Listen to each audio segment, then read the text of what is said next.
오늘 함께 나누실 하나님 말씀은 신약성경 로마서 1장 1절 말씀입니다. 우리 함께 찾으셔서 한 목소리를 함께 공독하겠습니다. 하나님의 복음이라는 제목으로 오늘 로마서 말씀 첫 시간에 말씀 함께 나누길 원합니다. 오늘 로마서를 시작하기 전에 이런 질문을 한번 던져보고 싶어요. 무슨 질문이냐면 오늘날 교회가 줄 수 있는 것이 무엇이 있을까? 라는 질문입니다.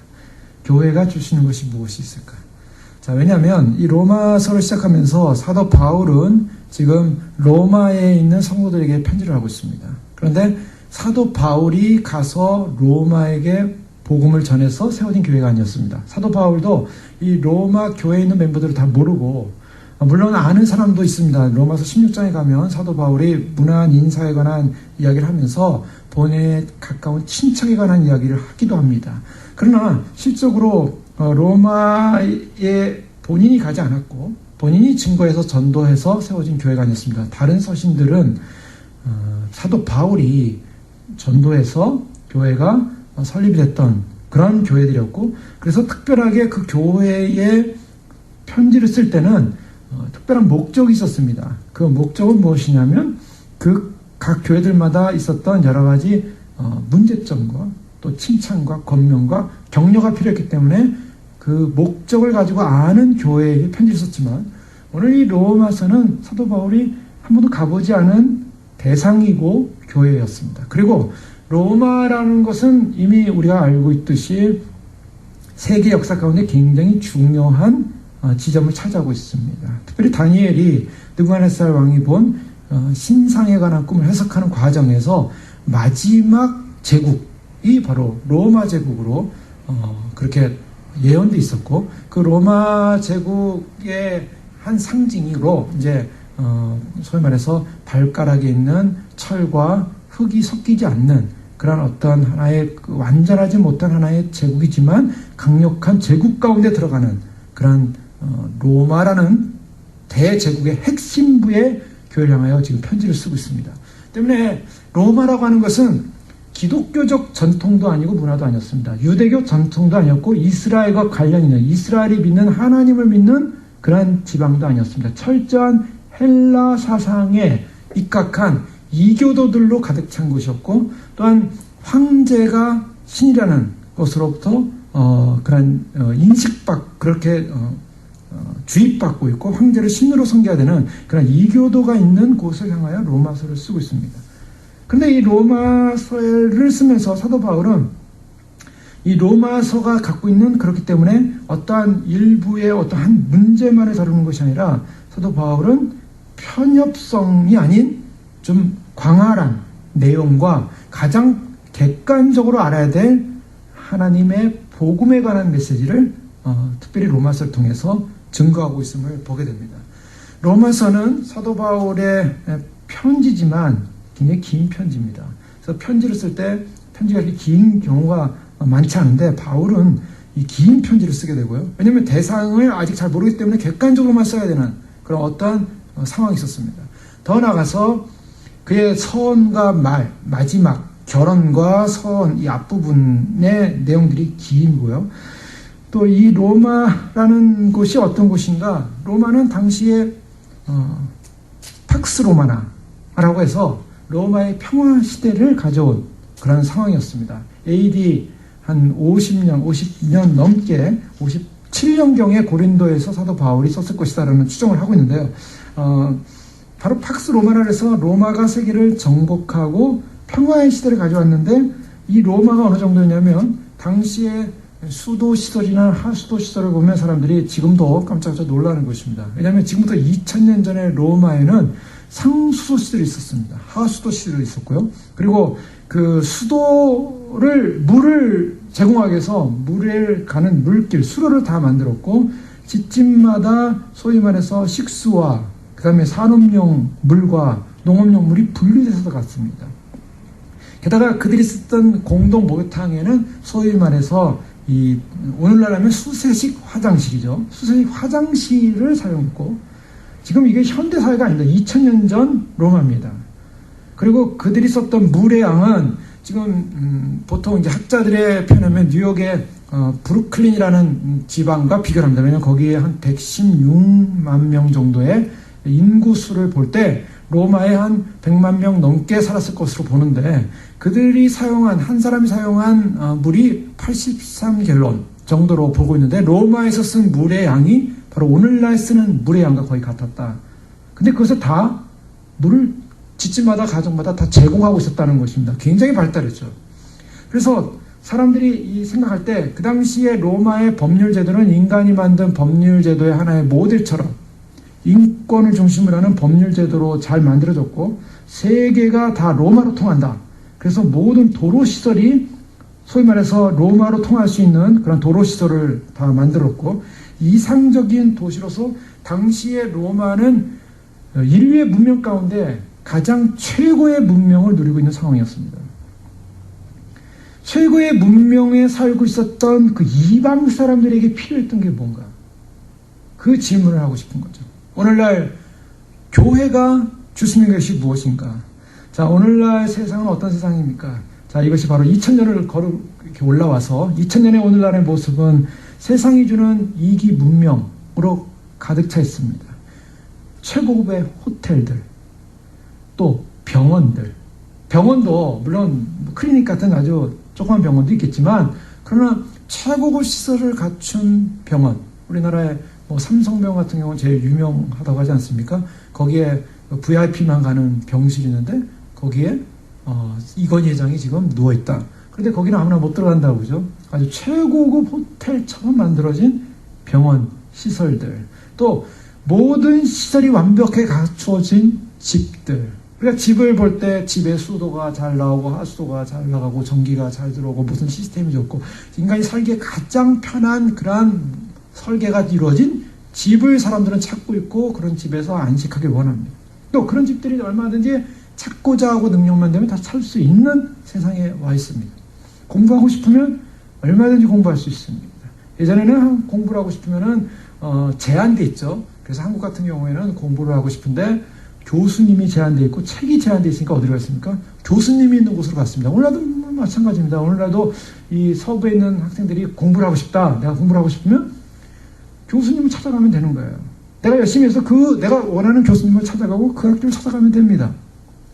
그래서 공부할 수가 있어요. 또 필요한 자료가 있다면 많은 책들, 도서관이 있고, 또 오늘날은 디지털 문화와 미디어 문화가 발달해서 너무나 편한 세상이 됐어요.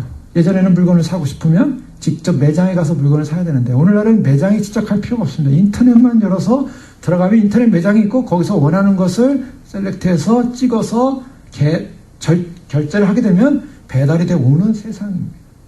또 오늘날은 직접 교회를 갈 필요도 없어요. 오늘날은 사실은 사이버 교회도 많이 생겨서 사람들이 아예 교회 안에다가 사이버 교회를 개척을 해가지고 누구든지 이 교회로 들어오십시오. 그래가지고 거기에 캐릭터들이 나라는 캐릭터를 만들어 놓으면 그 캐릭터가 가서 예배당에 가서 앉아 있습니다. 그럼 거기서 리얼 설교가 나오는 거예요. 그 설교를 듣고 앉아 있는 것입니다.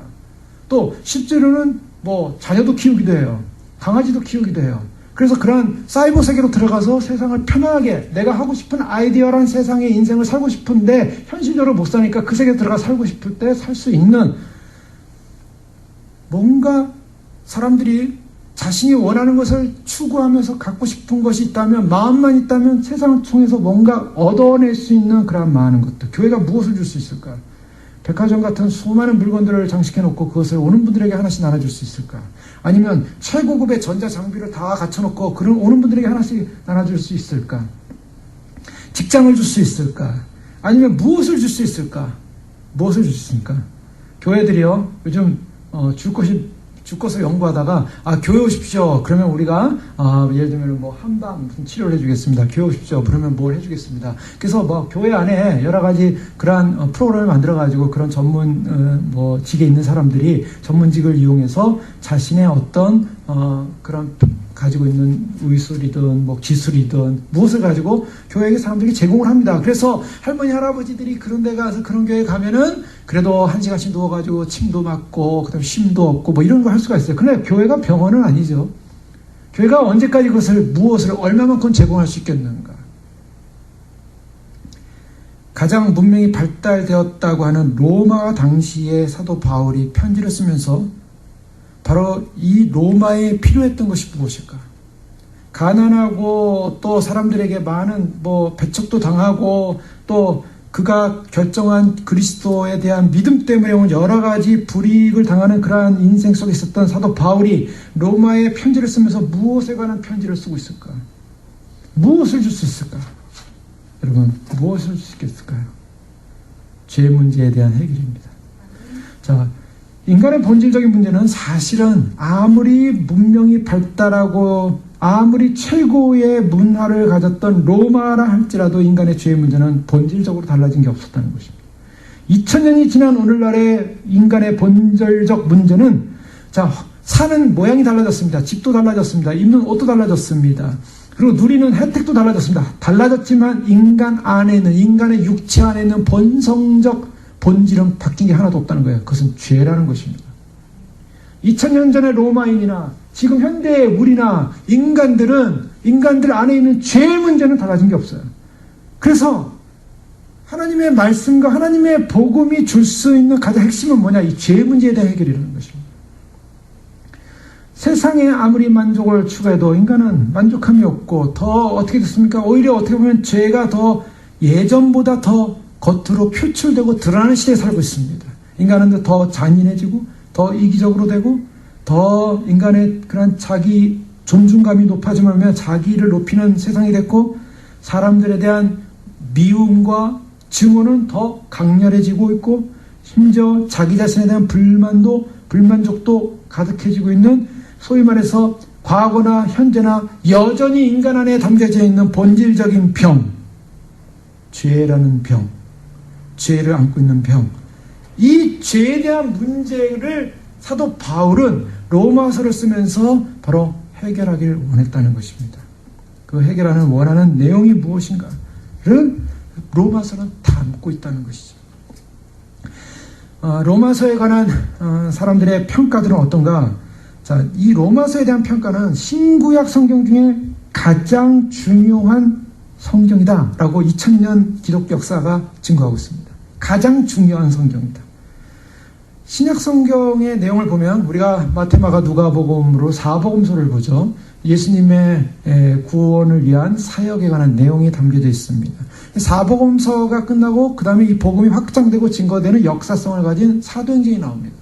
자, 예수님의 사역과 그 제자들이 바로 복음을 증거하는 어떤 사역의 어떤 그 역사성이 나오는 사도행전이 끝난 다음에 바로 나오는 서신서의 첫 번째는 로마서입니다. 근데 로마서를 왜 처음으로 놨을까? 왜 성경을 편집하는 편집자들이 로마서를 사도행전 다음에 놨을까? 이 순서도 굉장히 중요한 의미가 있는데요. 자, 그 이유는 사도 바울이 처음 로마서를 썼기 때문이 아니라 로마서가 또 길기 때문도 아니고 로마서의 중요성 때문입니다. 이 로마서는 너무나 중요하기 때문에 제일 먼저 서신서 가운데 나올 수밖에 없었고 근본적 진리와 로마서를 통한 이 기독교 역사 가운데 이것을 해석하고 이 말씀을 통해서 구원받은 백성들의 내용들의 간증은 즐비합니다. 초대 기독교회사의 교부를 알렸던 오리겐이라는 사람과 암브로시오스라는 사람, 크리소스톰이라는 사람들 우리 잘 모르지만 그러나 이 사람들은 초대 교부의 교부라고 하면서 신학 리더였습니다. 신앙의 리더들이었고 신학자들이었어요. 근데 가장 우리가 잘 알려지고 들어봤던 사람 중에 한 사람이 성 어거스틴이라는 사람이 있습니다. 성이라는 말은 이름은 아니고요. 그냥 거룩한 어거스틴 그랬는데 어쨌든 어거스틴이라는 이 교부로 알려지는 어거스틴으로부터 이 로마서에 대한 감동이 있습니다. 더 나아가서 로마서가 결정적으로 기독교에 영향을 준 것은 바로 종교개혁 당시의 마르틴 루터와 칼빈입니다. 더 나아가서 이것은 근대에 와서도 이 로마서에 관한 명예를 받은 사람이 많이 있죠. 요한 웨슬레 같은 경우는 1738년 5월 24일 날 그가 그런 모라비안 교도라는 당시에 경건주의 운동을 했던 그런 종파에 속한 사람들로부터 우리의 구원은 행위가 아니라 믿음으로 구원받는다는 내용을 알고 있었습니다. 그런데 마틴 루터가 로마서에 관한 그 주석을 쓰면서 서문을 썼는데 자기가 참석했던 교회에서 로마서 서문, 마틴 루터의 로마서 서문을 듣다가 그의 마음속에 하나님으로부터 오는 뜨거운 믿음에 대한 확신이 들어오면서 그가 진정으로 마음이 이상하게 따뜻해졌고 내가 구원받기 위해 실로 그리스도를 오직 그리스도만을 믿는다고 내가 정말 그렇게 고백할 수 있다라고 하는 그런 사건을 경험합니다. 칼빈도 로마서 주석을 쓰면서 누구든지 이 서신의 지식을 획득하는 자는 성경 전체의 가장 은밀한 보물을 접할 수 있는 문을 지니게 된다 라고 얘기했어요. 성경 전체의 가장 은밀한 보물, 가장 귀한 보물을 접할 수 있는 문을 갖게 되는데, 자, 보물섬이라는 소설 있지 않습니까? 그 보물섬의 그 소설에 나오는 내용은 어떤 그 선장이 갑자기 죽어요. 근데 그 사람이 가지고 있었던 하나의 지도가 있었어요. 그 지도에 뭐가 있었냐면 보물이 담겨있는 섬이 있더라 이거예요.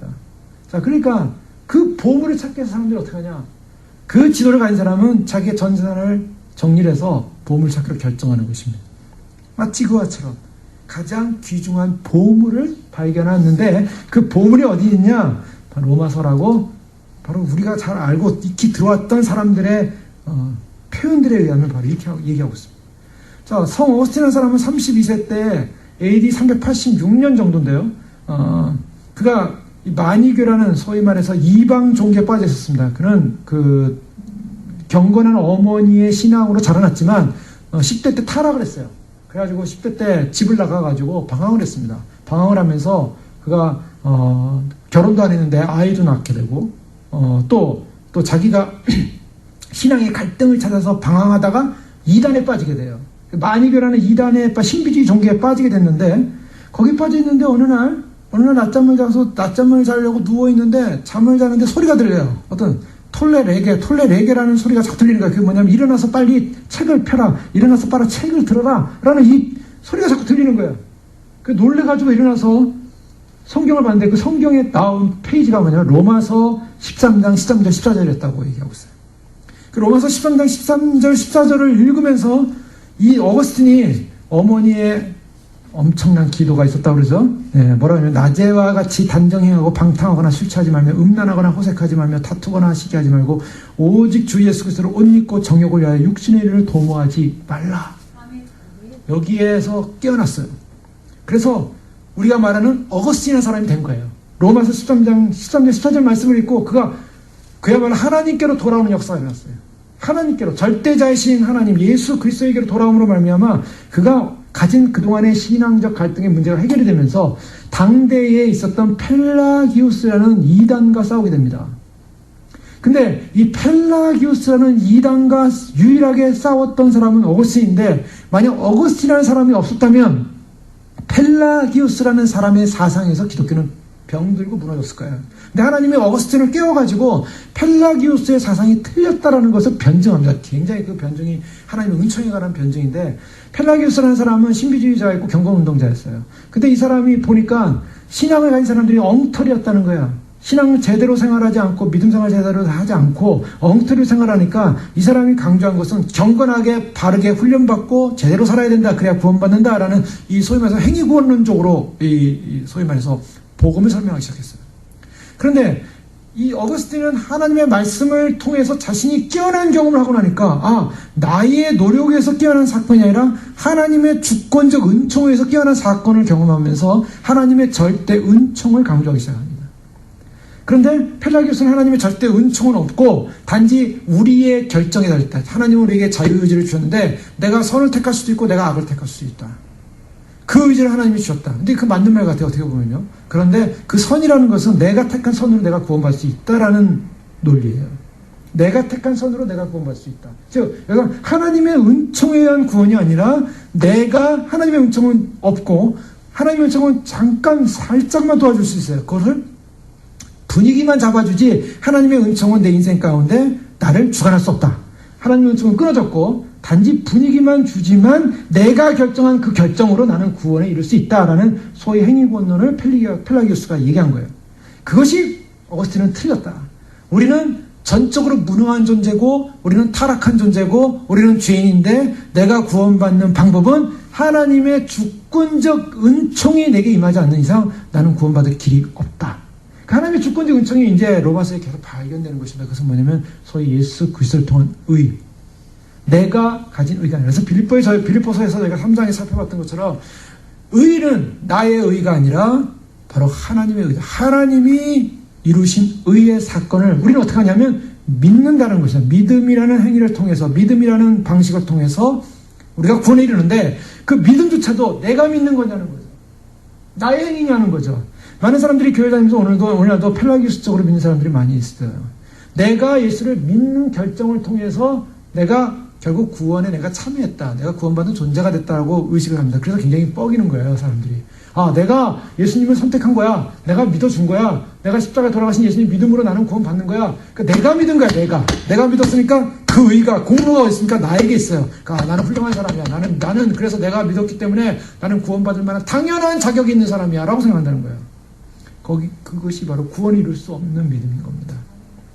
구원에 이룰 수 있는 믿음은 뭐냐면 나는 아무런 자격도 능력도 나는 죽은 자였는데 예수 그리스도께서 하나님께서 예수 그리스도를 통해서 십자가의 죽으심과 부활하심으로 말미암아 내가 그 은혜에 동참하게 됐는데 그것을 믿는 은혜에 동참하게 됐는데 그 믿는 은혜마저도 성경은 뭐라냐면 자기 힘이 아니라 성령에 의해서 믿게 되었다라고 말하고 있어요. 자, 이것은 굉장히 중요한 원리입니다. 우리가 믿는다는 것이 사실은요 하나님의 역사가 없는데 내가 믿은 경우가 없다라는 거예요. 하나님의 역사가 나를 붙들어서 내가 그분을 믿게 됐다는 것입니다. 그런 의미에서는 칼빈이 말한 전적인 하나님의 예정과 하나님의 견인의 하나님의 선택의 축복이 있어요. 그런 의미에서. 그래서 나의 힘으로 믿는 것이 아닌 하나님의 성령의 은혜로 내가 믿어지고 믿게 되는 사건이 일어남으로 말미암아 결국 이 믿음조차도 나의 의가 아니라는 것입니다. 굉장히 비슷한 것 같지만 굉장히 큰 차이를 나타내는 거예요. 그래서 펠라기우스는 2단으로 정제가 돼요. 2단으로 정제됐지만 펠라기우스의 경건운동과 그 열정 그리고 잘못된 엉터리로 신앙생활하는 사람들에 대한 비난 때문에 많은 사람들이 펠라기우스를 따르긴 합니다. 그러나 어거스틴은 바로 이 은총 교리를 확정 짓는 사람이 됐어요. 그 은총 교리가 어디로 넘어가면 칼빈으로 넘어가는 거예요. 굉장히 중요한 사건인데 이 한 사람을 시대의 한 사람을 깨우는 사건이 어디 있으냐? 로마서 10전장에 있었다는 거예요. 카톨릭 신부였던 루터는 1515년 그가 카톨릭의 여전한 교사로 신약을 가르칠 때에 그가 로마서 1장 17절의 말씀을 보고 큰 감동을 받았습니다. 복음에는 하나님의 의가 나타나서 믿음으로 믿음에 이르게 하나니 기록된 바 오직 의인은 믿음으로 말미암아 살리라는 이 말씀 때문에 이 마틴 루터가 깨어나요. 자기의 모든 자기의 행위적 노력이 결국 구원에 이룰 수 없다는 걸 발견하게 되는 거예요. 내가 뭔가를 하고 내가 고난을 하고 고난에 참여하기 위해서 자기가 온갖 비텐베르그 성당에 또 95개들 방문물을 쓰기 전에 그가 모든 자기의 자기 수행적 노력을 해봤지만 마음이 자유함이 없었다는 거예요. 그런데 로마서의 말씀을 보다가 깨어났다는 거예요. 자, 깨어나고 나면 그는 이런 로마서의 중요성을 그가 이렇게 쓰고 있습니다. 그의 로마서 주석의 서신에 실로 신약성경의 가장 중요한 부분이며 참으로 가장 순수한 복음이다. 로마서는 모든 크리스찬들이 마음으로 마땅히 알아야 하고 매일매일 영혼의 양식으로 묵상해야 할 가치가 있는 것이다. 자, 이것은 굉장히 중요한 자기의 고백이죠. 그 다음에 그는 이 서문의 이 마지막 부분에서 이렇게 얘기합니다. 계속적으로. 이 서신에서 우리는 크리스찬이면 마땅히 알아야 할 가장 중요한 내용들, 이를테면 율법, 복음, 죄, 심판, 은혜, 믿음, 의, 그리스도, 하나님, 선행, 사랑, 소망, 십자가는 물론 우리 자신이 다른 사람들에게 대하여 그가 의인이든 강한 자든 약한 자든 친구든 원수든 심지어 자기 자신에 대해서도 어떻게 처신해야 하는지 발견할 수 있다. 게다가 이러한 내용들은 모두 전 성경으로부터 충분하게 지지를 받고 있음은 물론 바울 자신과 선지자들의 신뢰를 통해 입증되고 있기 때문에 우리는 더는 어떤 다른 것들을 기대할 필요가 없다. 바울은 이 서신에서 기독교의 복음적인 교리들을 간략하게 요약하고 있으며 전 구약 성경의 개론을 마련하고 있는 것 같다. 따라서 누구든지 이 서신을 마음속에 간직한다면 그는 실로 구약 성경의 빛과 능력을 소유하는 자가 된다. 그러므로 모든 크리스찬들은 로마서를 알고 로마서의 내용을 지속적으로 실천하도록 힘써야 한다. 자, 이제 이 마틴 루터가 로마서의 필요성에 관한 부분을 서론에 설명하면서 바로 이 필요성을 강조하고 있는 것이죠. 자, 이 부분에 있어서는요, 이제 어디를 현대로 넘어오면서요, 알버트 슈바이처라는 사람이 있습니다. 슈바이처, 들어보셨죠? 모르는 분들이 많이 있더라고요. 미국에서 자란 분들은 잘 몰라요. 학생들한테 물어보면 잘 몰라요. 알버트 슈바이처를 모르더라고요. 근데 저희 세대는 알죠. 네, 여기서 공부하는 애도 잘 몰라요. 알버트 슈바이처는 1960년대까지 산 분이에요. 독일 목사님의 다섯 자녀 중에 두 번째 아들로 태어났는데, 잘 알려진 길은 우리가 아프리카의 오지에서 의사로 그 나환자들을 섬기면서 살았던 분으로 우리 이해를 해요. 아프리카를 계속 방문하는데 몇 차례 갑니다. 5차례인가 6차례 방문하는데요. 근데 그가 의사가 의학 박사였어요. 의학 박사가 되기 전에 그런 젊은 나이 이제 신학 박사가 되죠. 그래서 신학교에서 공부를 하고 계속 시험을 치고, 독일 같은 경우는 신학적으로 이렇게 인정받기 위해서 시험을 많이 치릅니다. 그래서 결국 이제 신학 박사가 되는 과정까지가 굉장히 어려운 과정을 다 통과를 해요. 게다가 바하 음악의 최고 전문가였어요. 그래서 음악 박사였어요. 음악 박사, 신학 박사, 의학 박사. 그러니까 굉장히 우리로 보는 천재죠. 그리고 그의 역사적 예수 연구라는 책이 뭐냐면, 그동안에 예수님을 평가하는 관점을 완전히 바꾸는 논문이에요.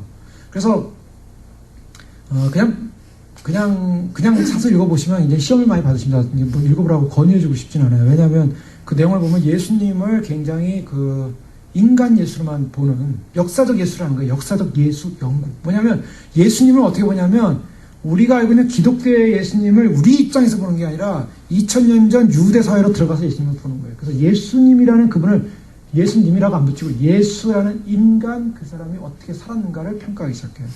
근데 그 배경에는 소위 말해서 유대 묵시적 상황, 유대에 당시 있었던 이 메시아 기대 사상이 가득 차 있었던, 메시아 기대 사상은 우리가 이해하지 않습니까? 왜냐하면 이스라엘이 결국 독립을 못하고 계속 로마나 다른 나라의 식민지로 있으니까, 이스라엘이 경건운동자, 바리새인이라든가 뭐 SNF파든가 이런 사람들은 이 메시아가 오기를 간절히 기다렸다고요.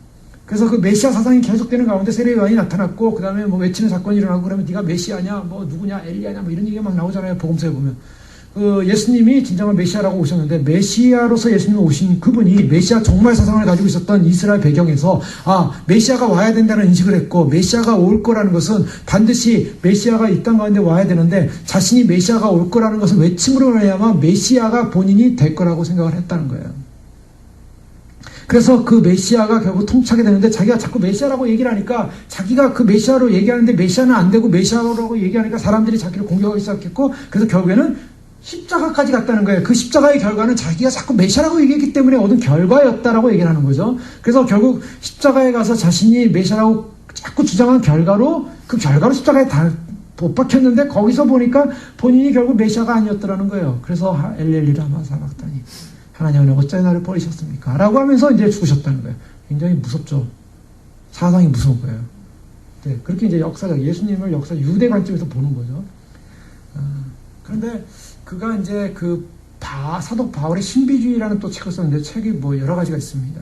논문도 여러 가지가 있고요. 근데 이것이 굉장히 중요한 책인데 뭐냐면, 소위 말해서 이 유대교적 상황, 바울도 어떻게 봐야 되냐? 바울도 유대교 상황으로 들어가야 된다는 거예요. 바울도 유대교 상황으로 가서 당시 묵시문학적 종말론적, 그래서 이 슈바이처의 그러한 그 종말 사관은 뭐냐면, 성경이 써있을 때 예수님 당시에 예수님의 종말 사관은 철저 종말론이라 해서, 이 땅에 하나님 나라, 우리는 지금 하나님 나라가 어떻게 옵니까? already 난옛 개념으로 배우지 않았습니까? 이미 이 땅 가운데 현재성을 가지고 왔지만 미래성을 가지고 오고, 초월성이 있고 내재성이 있고, 우리 안에 하나님 나라가 임재하고 있고 또 올 것인데, 그 하나님 나라의 그러한 입체적 관계를 보지 못하고 슈바이처는 미래의 사건으로만 봤어요. 그래서 미래 메시아가 오므로 말미암아 하나님 나라가 온다. 근데 그 종말이 가깝다. 그래서 철저 종말론이라는 것은 종말의 현재성과 임재성을 인정하지 않은 종말론을 얘기했어요. 근데 슈바이처는 그 종말적 사관을 굉장히 예리하게 보고 있었어요. 그래서 그 종말론 사관 때문에 마지막 오늘날 신학에서 종말론 논쟁이 일어나면서 이제 하나님 나라의 복음이 굉장히 확대가 되는데요. 사도 바울도 그리스도와의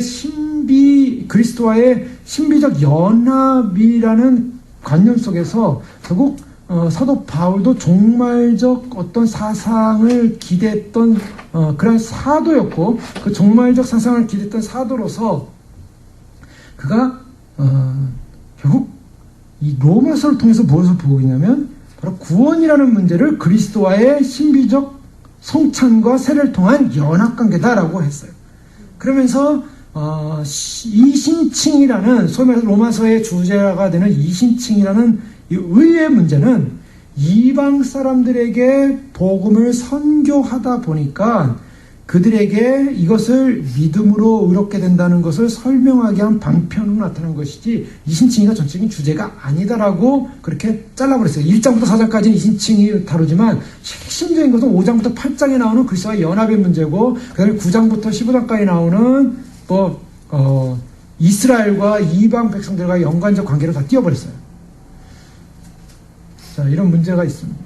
자, 이런 문제가 생기니까 이 슈바이처의 유대교로 돌아가는 사상에 영향을 받은 신학자들이 나타나요. 그 신학자들이 누구냐면 샌더스라는 신학자나 제임스 던이나 요즘 말하는 탐 라이트나 이런 사람들의 이 현대 신학자들이 나타나는데요. 이 사람들은 유대교를 어떻게 보냐?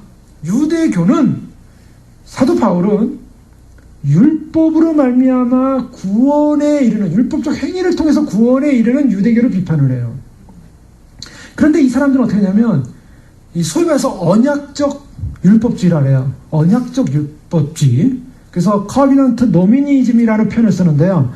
이스라엘 백성들은 언약 백성이라는 거예요. 자, 그걸 부인하지는 않습니다, 사람들이. 아브라함 이후로 하나님의 언약에 의한 백성들이에요. 이스라엘 백성이 언약 백성인데, 언약 백성이라는 그 커비넌트로 말하는 뭐냐면 구원받은 백성이라는 거예요. 자, 이것을 이스라엘 공동체 전체로 봤습니다. 이스라엘 공동체 전체로 봐서 소위 말해서 이스라엘 안에 들어온 사람들은 다 구원받는 백성이다. 그런데 구원받는 백성이 사는 삶의 내용이 뭐야 되냐? 그것은 할례를 해야 되고 안식일을 지켜야 되고 성결 예식을 해야 되고 하는 그것을 통해서, 그것이 구원받은 언약 백성의 하나의 삶의 어떤 내용을 증명하는 방법이다 라고 얘기했다는 거예요. 근데 사도 바울은 이스라엘 백성들이 언약적 구속받은 백성으로 완전히 그들이 율법을 지키지 않아도 구속받은 백성이다라고 얘기하지 않았어요. 이스라엘 백성들은, 유대인들은 자신들이 언약적 행위를 통해서 구원에 이르는 방식으로 얘기를 했는데, 그래서 오늘날 신학자들이 그렇게 바꿨다는 거예요. 근데 그렇게 바꾼 이유는 바로 이런 슈바이처 같은 사람의 영향을 받았다는 거예요. 자, 여기서 무엇을 말하고 있냐면, 결국 이 로마서가 여기까지 오기까지, 사람들이 해석하기까지는 로마서는 굉장한 구원 문제에 있어서 주제가 되었고, 각 개인들에게 말씀을 통하여 구원을 일으키는 하나의 놀라운 보호하여 가장 중요한 성경책으로 인정받고 있다는 것입니다. 그런 해석들이 지금 좀 바뀌긴 했지만, 그러나 구약의 율법을 가진 이스라엘 백성들이 언약적 구원을 받는 존재로서의 가치가 아니라, 사실은 유대인들은 자신들의 율법을 지켜서 구원받는 자기 의에 빠진 존재이기 때문에 그 율법과는 상관이 없는 바로 복음이다 라고 하는 것이 바로 로마서의 핵심적인 주제입니다. 그것을 이제 저희는 살펴보는 거죠. 로마 교회는 당시에 이 로마에 어떻게 교회가 있었을까? 사도 바울이 증거도 안 했는데 우리가 성경을 통해서 보면 좀 이렇게 금방 유추가 됩니다. 사도행전 2장 5절에서 11절 사이에 보면 오순절 사건 때 사람들이, 예루살렘에 많은 사람들이 왔음을 우리가 보게 됩니다. 그때 예루살렘에 온 사람들 중에 어떤 사람들이 포함되어 있었냐면 이 로마로부터 온 사람들이 있다고 얘기하고 있어요. 사도행전 2장 10절에 보면 부르기아와 분빌리와 애국과 및 구레네에 가까운 리비아 여러 지방에 사는 사람들로 로마로부터 온 나그네 곧 유대인과 유대교에 들어온 사람들과, 자, 지금 이 사도행전이라는 이 소위에서 오순절날 많은 사람들, 다른 곳곳 각 사람들이, 여러 사람들이 왔는데 그 중에서 로마로부터 온 사람들이 있었어요. 그 사람들이 바로 오순절 성령 사건을 경험하는 걸 봤고, 그리고 사도들이 방언하고 그 다음에 베드로가 설교했을 때 3,000명이 회심했다 그랬어요. 그 3,000명의 회심자 중에 로마 사람들이 포함되어 있을 것이다 라는 것이 추정이고, 그래서 그들이 돌아갔을 때 이 로마의 복음이 증거됐다는 거죠. 그렇다면 사도 바울보다 더 먼저 그리스도를 알게 된 사람이에요. 사도 바울보다 그리스도를 더 알게 된 사람들이 이미 로마에 있었고, 당시에 왜 이제 로마서를 보다 보면 이 로마서는 하나님 안에서 우리가 어떻게 구원받아야 될 문제인가, 하나님과 나와의 관계적인 수직적 관계라고 합니다. 하나님과 나와의 관계, 있는 것이 아니라 사실은 로마서 9장, 10장, 11장 넘어가면서 무슨 문제가 나냐면 사도 바울이 이 유대교의 유대인들에 관한 이스라엘에 관한 얘기를 해요. 그래서 이스라엘의 구원 문제와 이방인의 구원 문제를 비교하면서 이스라엘은 참 감람나무였는데 이방인은 돌 감람나무다. 그러니까 소위 말해서 참과 돌, 이건 진짜 나무고 이건 가짜다 이거예요. 그런데 이 참 감람나무의 돌 감람나무인 너희가 거기에 접붙임이 돼버렸다.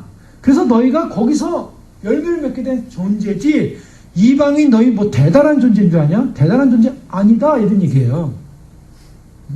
거기서 보면 이제 사도 바울이 유대인을 굉장히 높이는 얘기를 합니다. 그러면서 계속 유대인과 이방인에 관한 비교를 해요. 자, 유대인과 이방인, 로마서 처음부터 그것이 나옵니다. 그럼 이것을 보면서 우리가 무엇을 발견하게 되냐면 사도 바울이 로마서를 쓸 때 이 이교도 사회 속에 필요한 본질적 문제인 죄의 문제를 해결하고 하나님과의 구원의 문제를 회복하기 위한 구원관 입장에서 복음을 정리해서 썼을 뿐만 아니라 또한 여기는 수평적 관계, 즉 이 유대인과 이방인 간의 어떤 연합과 조화의 관계 때문에 이것을 쓴 것을 발견하게 되는데요. 그와 같은 이유에는 당시에 로마의 많은 유대인들이 이미 살았을 것으로 봅니다. BC 63년에 그 폼페이 장군에 의해서 로마 유대인들이 많이 잡혀갔어요.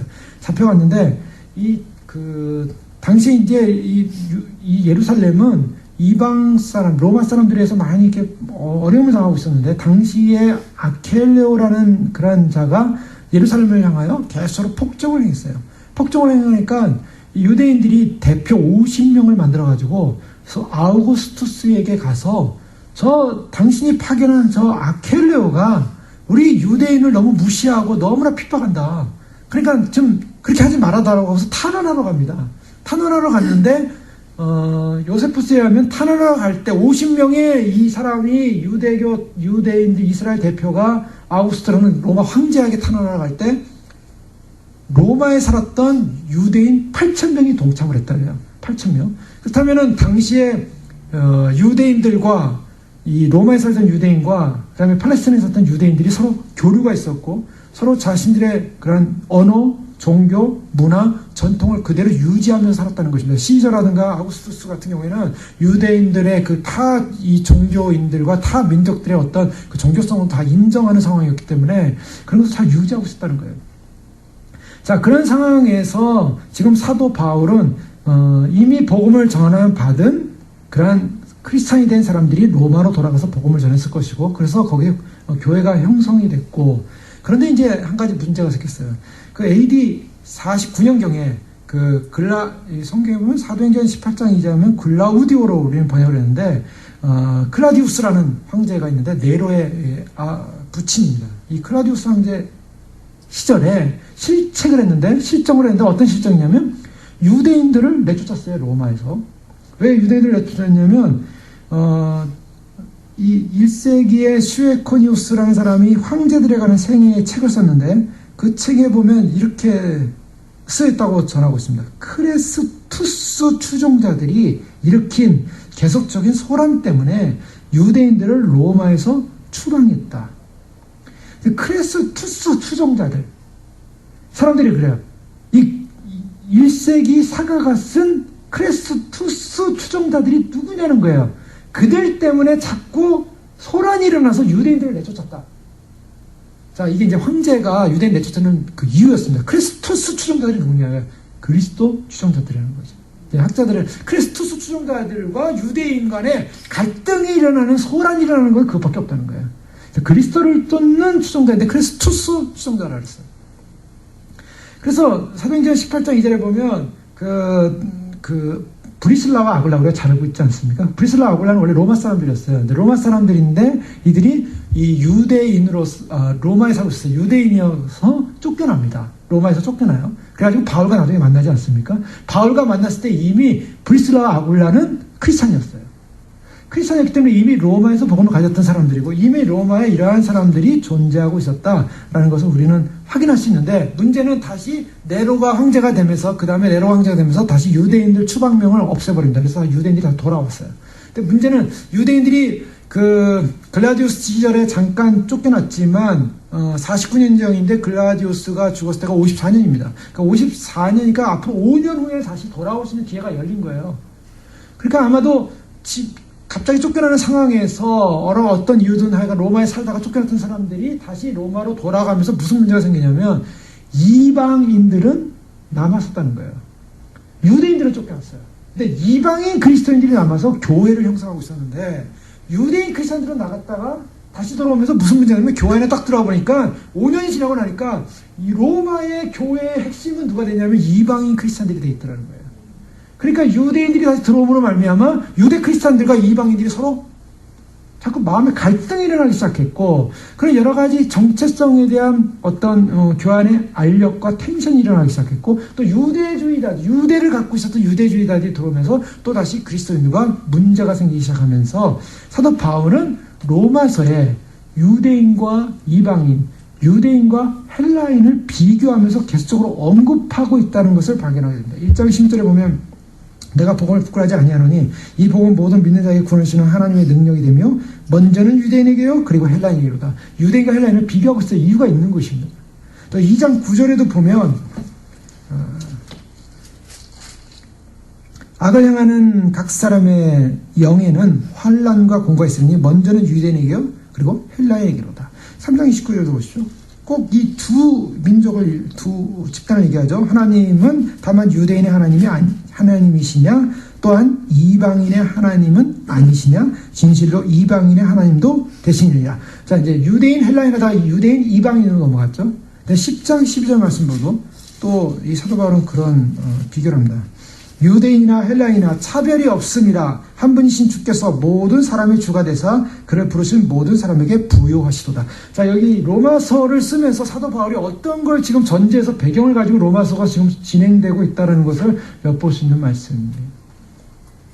그런 의미에서 다른 서신서보다 좀 더 포괄적이고 균형 있고 그래서 가장 중요한 복음의 핵심을 다루고 있는데 오늘 1장 1절의 말씀으로 돌아가면 예수 그리스도의 종 바울은 사도로 부르심을 받아 하나님의 복음을 위하여 택정함을 입었다. 사도 바울이 자기를 설명하는 과정이 나옵니다. 왜요? 사도 바울에 대해서 두 가지로 해석을 할 수가 있어요. 당시에 로마 사람들이 사도 바울의 이름을 듣긴 들었을 것입니다. 왜냐하면 크리스찬으로서 당시 유대주의자로서 열심히 크리스찬들 핍박하던 자가 예수님을 믿고 변화돼서 살았는데 그 사람이 전하는 복음 때문에 유대인들과 갈등이 일어났다. 그 갈등 때문에 여러 가지 이 사도 바울에게 전해지는 소문이 안 좋은 소문이 되고 인식도 나쁠 수도 있고 또 사도 바울이 직접적으로 자신이 전도한 그래서 세워진 교회가 아니었기 때문에 그들에게 자기를 소개할 때 어떻게 쓰냐면 예수 그리스도의 종 둘로스라고 표현했어요. 바울은 자기 이름을 말했어요. 바울은 사도로 부르시는 것, 사도라고 얘기했어요. 사도 바울이 자기의 정체성을 두 가지로 얘기합니다. 종, 누구의 종? 예수 그리스도의 종. 그리고 사도. 사도 바울이 자신을 표현할 때 다른 서신서에 보면 다 종 아니면 사도예요. 다 알고 있는 거예요. 바울이 어떤 분이라는 걸. 자신의 어떤 그 정체성을 자꾸 드러내는 것이고요. 그 다음에 하나님의 복음을 위하여 택정함을 입었다. 자, 여기서 이제 하나님의 복음을 위하여 택정함을 입었다. 하나님의 복음에 대한 택정함. 자, 우리가 여기서 이제 두 가지로 볼 수 있는데, 자, 구원의 문제, 당시에 있었던 이 인간들의 휴머니즘적인 사상은 뭐냐면, 구원에 있어서 인간은 스스로가 이 휴머니적 관점에서는 의를 찾았다는 거예요. 의. 자, 하나님을 만나는 방법, 신에게 도달하는 방법은 뭐냐? 인간이 의로워지면 구원을 받을 수 있다. 그러면 의로워지면, 인간 편에서 의로워지면 구원을 받을 수 있기 때문에 인간이 행하는 일은 뭐냐면 내가 의로워지기 위해서 무엇을 해야 하는가? 여기 이제 초점을 준다는 거죠. 자, 내가 어떤 사람이 돼야 되는가? 내가 의로워지기 위해서 내가 무엇을 해야 되고 어떤 사람이 돼야 되는가에 관심을 갖게 된 거. 왜? 인간이 구원을 받기 위해서 자기가 의로워지기 위해서는 자기 노력이 필요하다고 생각한 거예요. 자, 이것이 이제 일종의 휴머니즘적 사고입니다. 휴머니즘 사고는 인간 중심이, 인간 자신이 자기의 의를 찾아가는 방법이었는데요. 오늘 사도 바울은 어떻게 표현하고 있냐면, 복음을 위하여 내가 특정함을 받았다. 구원이라는 문제가 나의 의에 의한 나의 노력에 의한 방식이 아니라 하나님으로부터 택함을 받은 사건으로부터 시작을 합니다. 하나님으로부터 택함을 받은 사건. 여러분 이게 굉장히 중요한 거예요. 우리가 하나님으로부터 택함을 받는 사건은 무엇을 말하고 있는가? 자, 주어가 누구냐는 거예요. 주어는 구원 사건에 있어서 주어는 인간이 아니라는 것입니다. 인간은 어느 누구도 자기 스스로가 구원을 이룰 수가 없고 구원에 이르지 못하고 구원될 수 없다는 거예요. 어떻게 되냐면 구원이라는 것은 인간 본성 안에 있는 구원이라는 것은 하나님에 의한 택함과 하나님의 사건이라는 거예요. 하나님의 사건. 자, 이것이 바로 사도 바울이 지금 복음을 설명할 때 어떻게 설명하냐면 하나님의 복음이다라고 얘기하는 것입니다. 자, 복음이라는 것은 유앙겔리온이라는 헬라어 말을 쓰고 있는데요. 이 유앙겔리온이라는 말은 당시에 왕의 아들이 태어났다든가 또 누가 왕이 됐다든가 아니면 그 나라가 전쟁에 나가서 승리하고 돌아올 때의 소식을 유앙겔리온이라고 했어요. 이게 특별한 소식입니다. 즉 왕과 관련된 소식이에요. 왕과 관련된. 왕권자가 생겼을 경우 또한 나라가 전쟁에서 이겼을 경우 생존의 문제에서 자, 이것이 유앙겔리온인데 이것이 신학화됐어요. 어떤 신학화? 하나님의 유앙겔리온. 하나님께서 우리에게 구원 사건을 주는 사건이 바로 복음이다 라고 얘기하고 있어요. 그래서 이 소위 말해서 로마서의 핵심은 뭐냐? 로마서의 핵심은 처음에 말씀드린 것처럼 교회가 줄 수 있는 게 뭔가? 로마 사회에 줄 수 있는 문제의 해결은 뭔가? 그것은 인간의 보이지 않는 변하지 않는 죄의 문제의 해결이고 이 죄 문제의 해결을 위한 소위 말해서 본질적 하나님의 구원적 사건에 대한 메시지 바로 이것을 서신서에 담고 있다는 것입니다. 그래서 이 서신서의 내용은요. 주제는 뭐냐? 표제라고 할 수 있죠. 이 로마서의 표제는 뭐냐? 복음입니다. 이 복음에 관한 내용이 1장 1절에 나오고 1장 2절에도 이 복음은 설명하죠. 하나님이 선지자들을 통하여 그의 아들에 관하여 성경에 미리 약속하신 것이라. 복음이라는 게 뭔가? 복음이라는 것이 하나님이 선지자들을 통하여 그의 아들에 관하여 성경에 미리 약속하신 것이다. 자, 여기서 우리가 다시 한번 살펴보는 것은 복음의 주체자가 누구냐는 거죠. 인간이 아니라는 거예요. 복음의 주체자는 하나님이시다. 자, 하나님이 이 복음의 주체예요. 그래서 하나님이 선지자를 통하여 그의 아들에 관하여 자, 이런 것을 보면요. 이 복음의 절대적인 주체자는 성부 하나님임을 알 수가 있습니다. 우리가 예수 그리스도의 그 신앙 핵심으로 우리가 들어가는데 가장 예수 그리스도의 핵심 이상으로 오늘 복음에 있어서는 가장 중요한 분이 누군가? 하나님이다 라는 것을 말씀. 물론 그리스도의 복음이라고 나중에 얘기도 해요. 그러나 삼위 하나님 안에서의 그리스도의 복음이기도 하지만 그러나 복음의 주어는 이 하나님인데 이것을 뭐라고 표현하면 소위 말해서 소위 능동태적 주격 소유라고 할 수가 있어요. 주격 소유. 주격 소유라는 것은 바로 이 주어, 서브젝이죠. 주어의 소유가 누구냐? 바로 하나님이시고 그 하나님에 대한 행동이 나옵니다. 그런데 이 복음이 그럼 뭐냐? 그 복음이 뭐냐라고 할 때, 자, 복음 내용 뭐냐 살펴보기 전에 1장 15절을 보면요. 그러면 나는 할 수 있는 대로 로마에 있는 너에게도 복음을 전하기를 원하노라. 복음을 전하기를 원하노라. 사도 바울이 지금 복음을 전하기 원한대요. 근데 이 복음을 전하기 원한다는 때 11절에 보면 또 더 자세한 열정이 나와요. 내가 너희 보기를 간절히 원하는 것은 어떤 신령한 은사를 너희에게 나누어 주어 너희를 견고하게 하려 함이라. 자, 이 말씀 이미 다뤘습니다. 여기서 신령한 은사라는 건 뭐라 그랬죠? 그래서 신령한 은사 하면은 뭔가 보이고 능력이 나타나고 기적이 나타나고 뭐 어떤 영적 현상들, 어떤 현상이 신령한 은사예요? 뭐 예언도 하고 뭐 환상이 보이고 뭐 계시가 내려오고 사람들이 막 쓰러지고 막 흔들거리고 막 난리가 나는 게 신령한 은사예요? 그래서 신령한 은사, 사도 바울이 말하는 신령한 은사라고 하는 것은 가르침이라고 했습니다. 사도 바울이 뭔가를 가르치기 원했다는 거예요. 하나님의 그 지혜와 하나님의 지식을 가르치기를 원했다.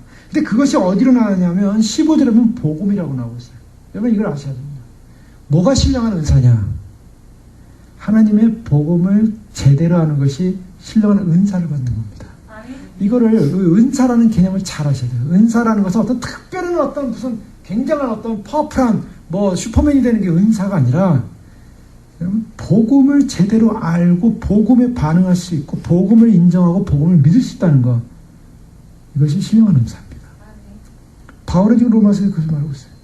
신령한 은사를 너에게 나눠주고 복음을 나눠주고 복음을 알리고 싶다는 거예요. 복음을 아는 것 외에는 우리에게 구원의 어떠한 영광과 능력과 구원에 관한 어떠한 기준이 없어요. 복음 외에는. 복음 말고 구원받을 수 있는 길이 뭐가 있어요? 신령한 은사 때문에 구원받습니까? 기적 많이 보고요, 몇 번씩 쓰러지고 천국 수백 번 갔다 갔다 해도 구원 못 받을 수 있어요.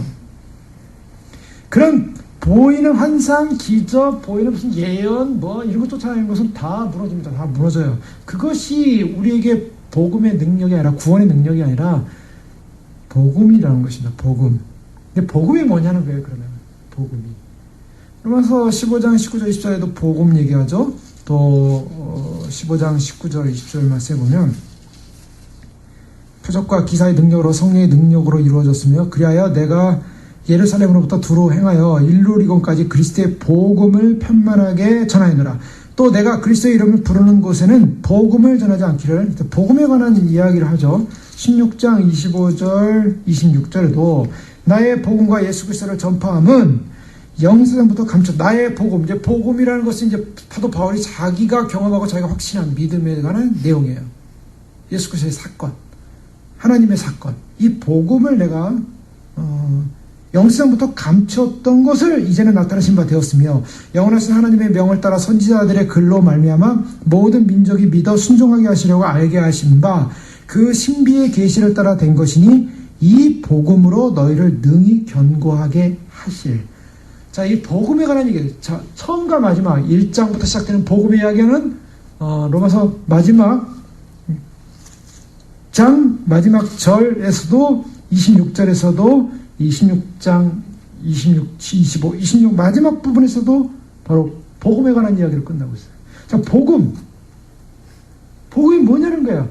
이 지금 사도 바울이 말하는 이 복음을 전하기를 원하고 복음이라는 이 은사를 알려주기를 원하고 복음을 알기를 원하고 복음을 전하면 내가 이 복음을 전했다. 이 복음이 뭐냐는 거예요. 자, 마가복음 1장 1절에도 복음에 관한 이 서신서 가운데 특별히 공간복음 가운데 마가복음 1장 1절에서는 이 복음이라고 표현하고 있어요.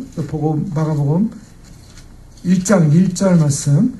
하나님의 아들 예수 그리스도의 복음의 시작이라. 복음의 시작. 자, 복음이 무엇입니까?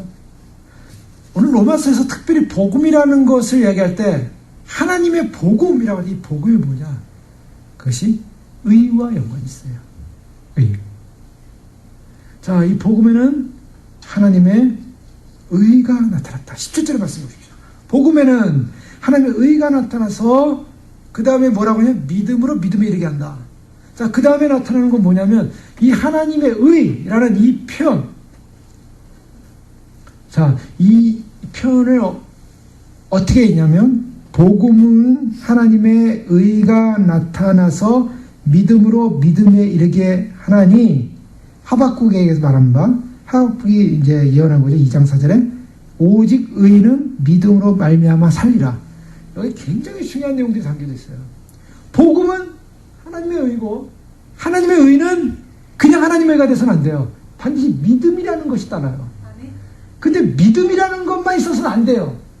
거기서 믿음을 가진 자는 믿음으로 말미암아 어떻게 되면 살리라 하나 나와요. 이 복음 자체에 뭐가 표현되냐면 하나님의 의가 들어가고 하나님의 의가 복음이고 이 의는 그 하나님의 의로서 그냥 복음으로서만 존재하는 것이 아니라 반드시 믿음이라는 것이 들어가야 되고 믿음은 삶과 연관이 있어요. 그래서 이것이 이제 구원의 아주 전체적인 그림을 보여주고 있는 것입니다. 이 어휘의 모양을 보면요, 의롭게 하다, 의라는 말이 의롭게 하다, 의로운, 의롭다함, 의롭다 하심을 표현하고 있어요. 근데 그 내용들을 보면요, 이것이 하나의 의라는 것이 복음은 하나님의 의가 나타나는데 이것이 우리가 의라고 할 때 법적인 선언으로 많이 해석을 했죠. 그동안은 법적인 선언만이 아니라 이것은 하나의 이 소위 말해서 하나님께서 우리에게 어떠한 사역을 했다라는 사역적 내용이 나옵니다. 의라는 것은 사역적 내용이에요. 어떤 구원 행위가 담겨져 있어요. 구원 행위가 담겨짐으로 말미암아 이것을 소위 이 신적 수동태라는 표현을 쓰는데요. 하나님에 의해서 되어지는, 이걸 영어 표현에 보면 수동태를 잘 안 쓰잖아요. 수동태를 잘 안 쓴다고 여기 사람들 보면. 근데 우리가 문학적인 데서 보면은 수동태를 많이 씁니다. 중요한 걸 강조할 때. 하나님에 의해서 행해진 사건, 이것이 의예요. 근데 하나님에서 행해진 사건이 뭔가? 하나님에서 행해진 사건이 바로 예수 그리스도를 통한 죽음과 부활의 사건이었어요. 그 예수 그리스도를 통한 죽음과 부활의 사건이 결국 뭐였냐? 의라는 거예요. 그래서 우리가 빌립보서 3장에 이미 다뤘던 말씀이지만 3장 9절에 보면 그 안에서 발견되려 하니 내가 가진 의는 율법에서 난 것이 아니요 오직 그리스도를 믿음으로 말미암은 것이니 곧 믿음으로 하나님께로부터 난 의라. 그때 우리가 강조한 게 뭐였습니까? 그 의가 어디서부터 났다 그랬어요? 하나님께로부터 났다는 거예요. 하나님이 주체자가 된 의라는 것입니다. 그 하나님이 주체자가 된 것은 예수 그리스도. 그래서 사도 바울은 10절에 내가 그리스도와 그의 부활의 권능의 고난에 참여함을 알고자 하여. 그 의가 무엇과 연관이 되어 있냐? 예수 그리스도의 죽음과 부활과 연관이 있어요. 그 지금 바울이 말하는 복음이라는 내용의 핵심 속에는 하나님의 구원 사역이 나오는데 그 하나님의 구원 사역이 의예요. 그 하나님의 구원 사역 의의 내용이 뭐냐? 예수 그리스도의 죽으심과 부활이라는 거예요. 그러면 왜 그게 복음이냐는 거예요. 의이기 때문에. 자, 의는 뭘 전제로 하냐? 의는 구원에 이르는 목표입니다. 아까 말한 휴머니즘은 구원에 이르기 위해서 인간이 의에 도달하고자 하는 노력을 한다 그랬어요. 그래서 수많은 사람들이 의에 이르고자 하는 노력을 합니다. 뭐 타종교들 보세요. 타종교들 뭐 보면은 어떤 하나님의 주권적 선택에 의한 것이 아니라 예를 들면 쉽게 보면 불교만 봐도요. 딱 두들기면서 나를 비워야 됩니다. 그래서 뭐 108번뇌를 다 없애고 자기를 비우고 샥 비워서 다 비우면 뭐가 됩니까? 자기가 부처가 되는 거예요. 부처. 그러니까 어떤 사람은 비우다가 딱 부처가 돼서 된 존재, 신적 존재가 되는 거예요. 그래서 누구든지 여러분도 부처가 될 수 있습니다. 여러분도 신이 될 수 있습니다. 가르쳐요. 그 사람들이 신이 되고자 노력하는 거예요. 그래서 이걸 많이 수련한 사람이 뭡니까? 신령한 부처에 가깝다. 그래서 누가 죽으면 그 안에서 뭐 사리가 뭐 많이 나왔다고 하고 뭐 무슨 얘기하고 그러는데 그 뭐냐? 인간이 자기 의에 도달하고자 하는 노력의 한 모습이라고요. 그런데 이것은 우리로부터 출발한 의가 아니라 예수 그리스도의 구원 사건이 하나님의 사역이었어요. 하나님의 사역을 강조합니다. 근데 하나님의 사역 강조하는데 여기서 우리가 이제 이해하는 것은 로마서 3장 28절에 보면 굉장히 그 부분을 자세하게 나오는데 3장 20절 이하에서도 보면 그러므로 율법의 행위로 그 앞에 의롭다 하심을 얻을 육체가 없나니 율법으로는 죄를 깨달음이라 이제는 율법에 하나님의 한 의가 나타났으니 율법과 선지자에게 증거를 율법과 하나님의 의를 지금 비교를 하고 있어요. 율법은 뭡니까? 율법은 내가 무엇을 지키고 행함으로 말미암아 의에 도달하겠다는 거예요. 그것을 내가 율법적 모든 계명들을 다 지킴으로 내가 의로워지는 존재. 그래서 구원에 도달하는 하나의 과정이라면 하나님의 의는 나의 노력이 아닌 하나님의 사건, 구원 사건이에요. 그래서 율법으로 말미암는 율법의 행위로 그 앞에 의롭다 하시면 얻을 육체가 없다라고 선언하고 있죠. 행위로 의롭다 하면 얻을 육체가 없다. 율법이 어떤 것도 안 된다는 거예요. 휴머니즘 안 된다는 거예요. 오직 하나님의 의가 나타났는데 20절에 보면 곧 예수 그리스도를 믿음으로 말미암아 모든 믿는 자에게 미치는 하나님의 의인이 차별이 없느니라. 자, 이제 이 의가 뭐냐? 이 의는 어떤 식으로 나타나냐? 믿음이라는 과정을 통해 나타난다는 거예요.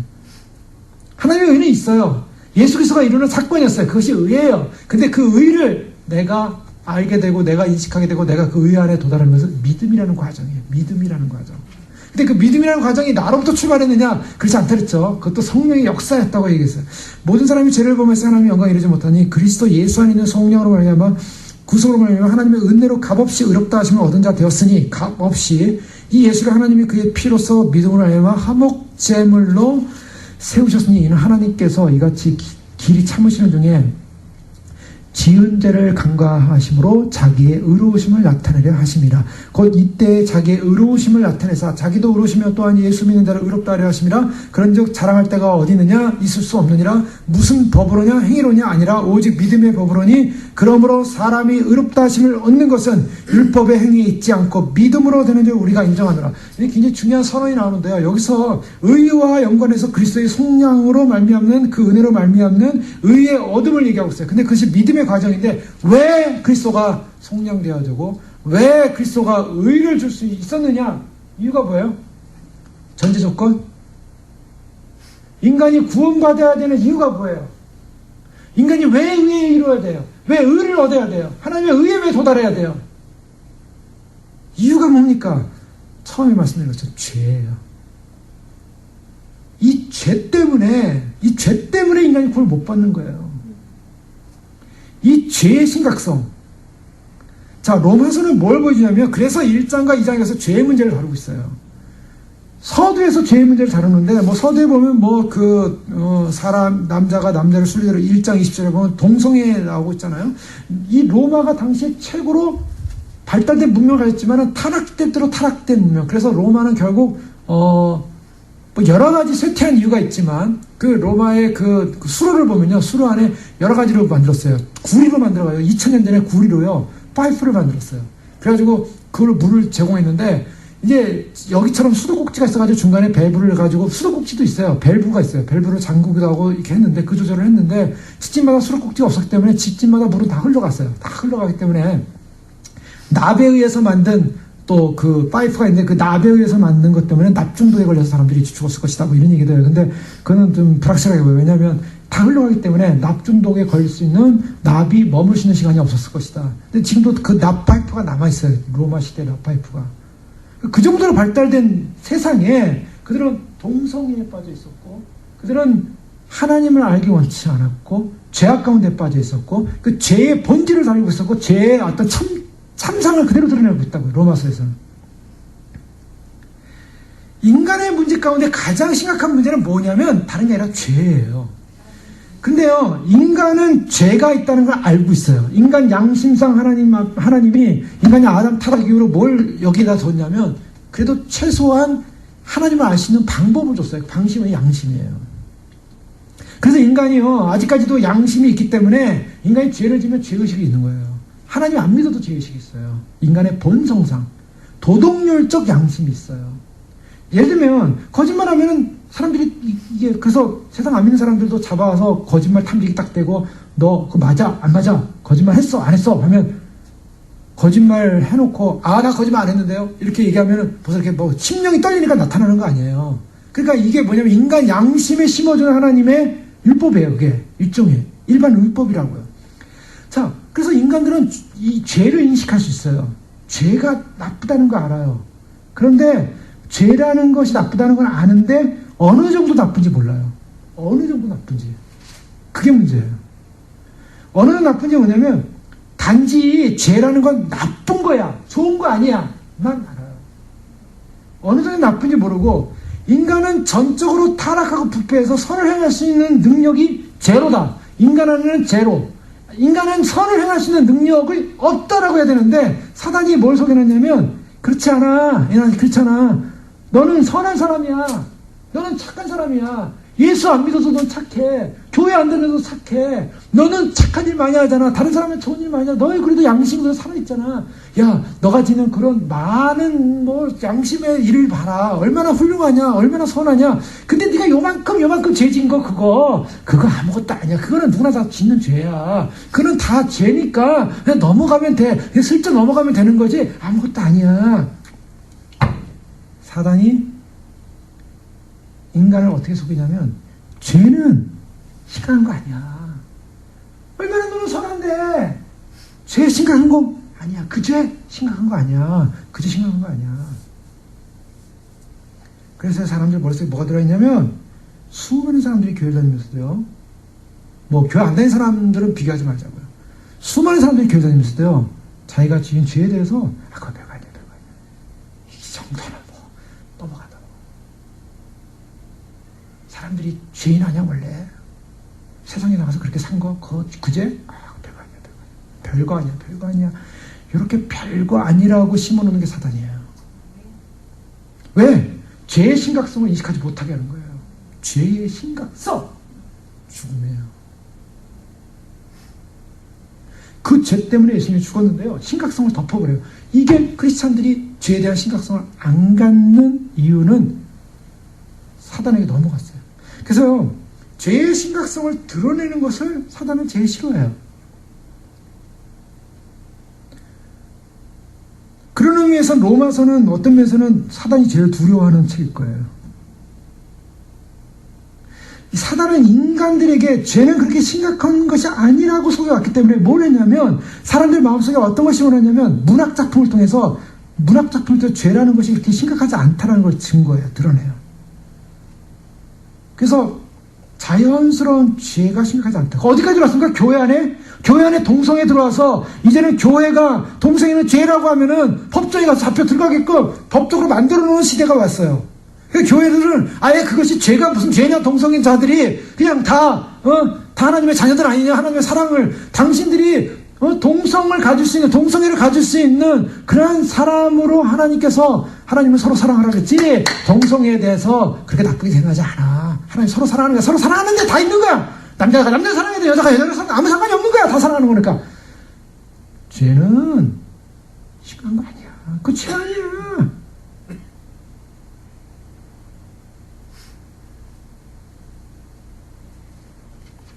근데 로마서는 뭐라고 얘기하면 그 죄는 죽음이라고 얘기하고 있어요. 우리의 영혼을 파먹고 영원한 멸망으로 끌고 가는 무시무시한 세력이 죄다. 그런데 이 죄의 문제를 해결하기 위해서, 바로 이 죄의 심각성을 해결하기 위해서 예수 그리스도가 그 죄의 문제, 우리에게 의를 주기 위해서 십자가에 못 돌아가셨다. 이 직원이에요. 죄의 문제의 심각성을 알아야, 인식해야 예수님의 십자가 사건에 대한 우리의 감동과 우리의 소위 말해서 경외심과 경건이 있게 되고, 그것이 어떻게 연결되면 믿음과 연관이 있어요. 그래서 정말 믿음이 있다면 그 다음에 어떻게 되냐면 의의 순종이 따른다는 거예요. 자, 이제 예수 그리스도를 믿었어요. 죄의 문제, 나의 죄의 심각한 문제 때문에 예수님이 돌아가셨다는 것을 인식하면 그 다음에 내가 죄를 지러 갈 수 있습니까? 그래서 사도 바울은요, 로마서 6장에 은혜를 더하기 위해서 죄를 더할 수 있느냐? 죄 더할 수 없다라고 얘기하고 있어요. 죄를 지면 안 된다고 얘기하고 있는 거예요. 왜? 예수 그리스도의 의를 맛봤기 때문에. 의. 자, 의를 맛본 사람은 어떤 사람이냐? 그 다음에 순종한다는 거예요. 로마서 6장에 보면요, 6장 10절에 너희 자신을 종으로 내주어 누구에게 순종하든지 그 순종을 받는 자의 종이 되는 줄 너희가 알지 못하느냐? 혹은 죄의 종으로 사망에 이르고 혹은 순종의 종으로 의에 이르니라. 자, 이제부터 시작된 건 뭐냐면, 복음이 뭐냐? 복음은 의라 그랬어요. 근데 그 의는 내가 믿음으로 얻게 되는 영광인데, 그렇다면 내가 믿어주는 거냐? 그건 아니에요. 그러면 내가 반 믿고 하나님이 도와주는 거냐? 그것도 신의 협력이라 해서 반반이 아니에요. 하나님의 주권적 은혜로 우리가 믿게 될 사건이 일어나는데, 그러면 믿으면 어떤 사건이 의의 종이 되어야 한다는 거예요. 의의 종은 죄의 종과 달라요. 그래서 예수님을 믿게 되면 죄에 대해서 순종하지 않기로 결정하는 거예요. 죄에 대해서 따르지 않기로 결정하는 거예요. 의의 종 아니면 죄의 종이에요. 그래서 로마서에서 말하는 것은 어떤 면에서는 이원론적, 기독교적 이원론이라 그랬죠. 죄의 종 아니면 의의 종. 우리가 예수 그리스도를 믿음으로 말하면 그 복음 안에 있음으로 말하면 우리는 영원히 구원받은 의의 종으로 살아야지 죄의 종으로 살면 안 된다. 자, 그런 의미에서 하나님의 복음, 이 복음에 대한 말씀을 시작하면서 이 복음을 허락하신 것은 하나님의 주권적 사역으로 인한 시작이고, 우리는 그 하나님의 주권적 사역에 부름받았다는 것입니다. 이 하나님의 주권적 사역 앞에 택하심을 입은 바울처럼 우리도 하나님의 이 복음 앞에, 복음을 위하여, 복음 때문에, 복음을 해서 우리의 의가, 우리 안에 있는 죽어있던 우리의 죄가, 우리가 했던 사망이, 그래서 죄의 종이었던 우리가 의의 종으로 전환되어지는 사건, 하나님의 주권적 택하심입니다. 그 택하심으로 부름받아 우리가 그것을 믿게 되는 엄청난 사건이 일어날 때 우리는 의가 왔고, 그 의로 말미암아 우리는 결국 의의 종으로서의 삶, 의의 종으로서의 순종, 바로 그것이 필요하다. 그것이 바로 구원받은 자의 삶입니다.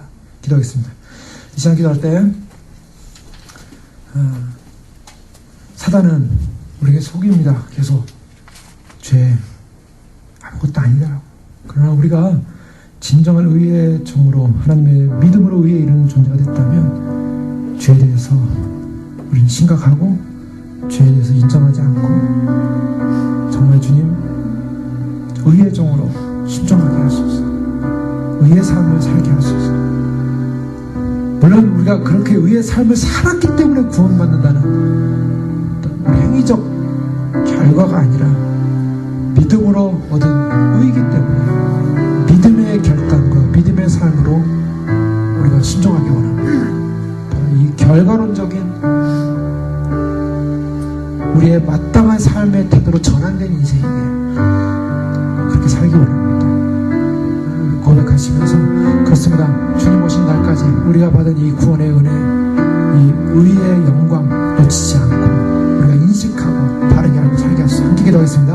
할렐루야. 아버지 하나님 감사합니다. 주님께서 저에게 부르신 그 부르는 상황을 우리가 가게 하시고 하나님 영광을 향해 달려가게 하시고 주의 나라를 향해 달려가게 하시고 죄에 대한 참고 인식을 알고 깨어나게 하시고 우리가 더 이상 우리 자신의 행위와 노력으로 인해서 우리가 구원받은 존재가 아니라 하나님의 의와 하나님의 행위에 의해서 아버지 하나님의 사역에 의해서 우리가 구속받은 존재에게 아버지 참으로 그런 구속받은 존재로서의 삶을 살게 하시고 아버지 결단하게 하시고 아버지 참으로 이것이 아무것도 아니라는 그런 의식이 아니라 아버지 참으로 세상 많은 사람들이 또한 많은 교회에 있는 사람들이 아버지 참으로 많은 사람들이 이것은 죄가 아니라고 생각하며 그 죄는 넘어갈 수 있도록 생각하는 모든 죄의 영역에서 벗어나게 하시고 아버지 그래서 우리가 참된 아버지 하나님 죄의 종이 아닌 의의 종으로서의 삶을 살게 하시고 아버지 하나님 그렇습니다. 우리가 참으로 주님 앞에서 참된 기록단과 참된 삶과 인생의 인간의 본질적 문제를 해결할 수 있는 유일한 방법은 아버지 하나님 참으로 주님께서 아버지 우리를 구원하신 구원의 역사인 줄 믿습니다. 아버지 하나님 아무리 문명이 발달했고 아무리 아버지 하나님 팍스 로마나가 일어났고 아무리 이 땅에 아버지 하나님 평안하다 안전하다 인간들하고 있지만 인간의 본성적 죄의 문제를 해결되게 하고 인간적 본성의 죄의 문제는 아버지 하나님 참으로 고침받아야 되고 아버지 하나님 그래서 우리가 어떠한 율법적 행위와 노력으로도 의롭게 될 수 없고 오직 예수 그리스도를 믿는 믿음 안에서 참된 택함과 참된 은총 안에 주권적 은혜 안에 있음을 감사합니다. 주여 끝까지 다가가게 하시고 우리가 끝까지 믿게 하시고 우리에게 주신 하나님의 구원의 은혜와 은총을 가벼이 여기지 않으며 아버지 우리에게 주신 구원의 영광의 소망이 얼마나 위대하고 영광스러운 걸 놓지 않게 하시고 아버지 하나님 그래서 구원의 영광 주의 오심 그래서 아버지 그 나라 앞에서 우리가 결정하며 판단하며 믿음으로 나아갈 수 있는 귀한 믿음의 승자들이 될 수 있도록 하나님 저희를 축복하여 주시옵소서. 더 이상 아버지 의의 종들로 믿음의 종들로 살 수 있도록 축복하여 주시옵소서. 할렐루야. 우리의 노력으로 아무도 이룰 수 없음을 알고 있습니다. 이룰 수 없다고 선포하고 있습니다. 하나님의 구원의 사역이었고 사건이었습니다. 주님이 베푸신 의이고 주님이 우리의 그 저주받을 죄 때문에 우리의 해결받지 못할 죄 때문에 우리 안에 불치의 병 때문에 주님이 대신 그 죄의 저주를 받으시고 십자가에 피를 흘리셨습니다. 주님 이 구원의 사건 이 사건을 우리가 믿음으로 말미암아 우리가 주어지는 엄청난 의의 전가의 사건 전가로 끝나는 것이 아니라 그 의의 종으로서의 삶을 요청하시는 주님 믿음으로 말미암아 살리라. 주여 우리의 삶이 이제는 죄와 상관없는 어떤 죄와도 타협하지 않는 어떤 죄를 가벼이 여기지 않는 그래서 정말 죄를 죄로 알고 죽음의 죄인 것을 알고 아버지 하나님 우리가 참된 의를 향하여 의의 삶으로 의를 입은 자의 삶으로 반드시 살아갈 수 있도록 저희를 축복하여 주시옵소서. 주님 성령의 은혜와 은총을 베풀어 주셔서 오늘도 그 믿음의 믿음을 더하여 주시고 믿음의 확증과 그 은총의 영광의 그런 감격 속에서 참된 의의 종으로 의의 사람들로 사는 믿음의 승리자들로 주님 오시는 날까지 거룩함과 의로움 안에 주님 안에 승리하게 축복하여 주시옵소서. 다시 주시면 찬양하며 예수님의 이름으로 감사하며 기도 올려옵니다.